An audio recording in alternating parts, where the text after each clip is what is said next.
बिलभानी play school mega talent hunt छात्र छात्री मानक मध्य अनुष्ठित हो जाइछि।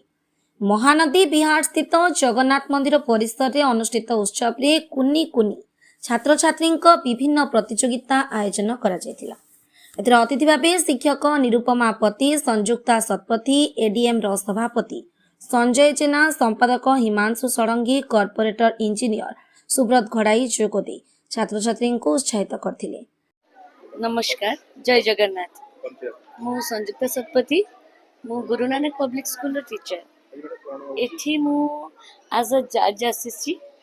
एठी कल्चरल प्रोग्राम एकेडमिक रा केवल कलरिंग होतिला।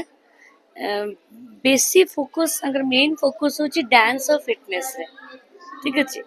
तो विभिन्न प्रकार कंपटीशंस चलछि। मु आसीछि एज अ जज। तो स्कूल अंकर 7 इयर्स है किंतु कंपटीशन 2 इयर्स हला करूछंती। अराउंड 190 to 200 पिला मे बी पार्टिसिपेटेड। 50 प्राइजेस अच्छी तांकर पिला माने जोग देइछंती।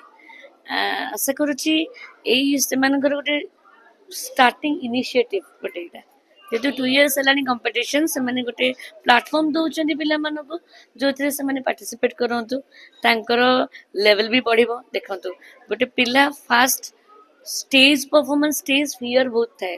साधारणतः आमे सामने टिके कथा। मो ना निरुपमा आचार्य। मो गोटे योगा इंस्ट्रक्टर प्लस मलार cultural organisation joint secretary plus social worker.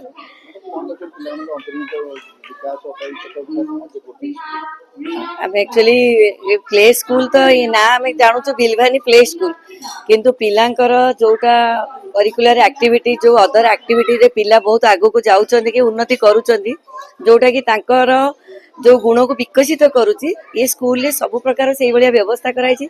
एक तो टीचर माने जेंती हमर आपण जानछंती बिलभानी स्कूल मुख्य अमृता मुखर्जी मैडम आ लिमारिश राउत मैडम ये दुई जन जेतिक जन स्टाफ रखिचंती से समस्ते एते सुंदर माने गोटे रिलेशन जोड़ीचंती। आ से बॉन्डिंग टा जो पिला मानक भीतर भी गोटे सकारात्मक प्रभाव पॉजिटिवनेस जोटा जागृत होउची। ता भीतर विभिन्न प्रकार एक्टिविटी से माने वर्ष तमाम करूचंती जा द्वारा पिलांकर विकसित होउची तांकर जोटा अंतर्निहित गुण गुडी विकसित होउची।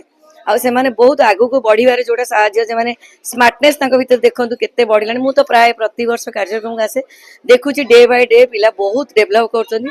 स्कूल व्यतीत क्लास व्यतीत से माने सेठी other activity. Bureau report Prayag खबर।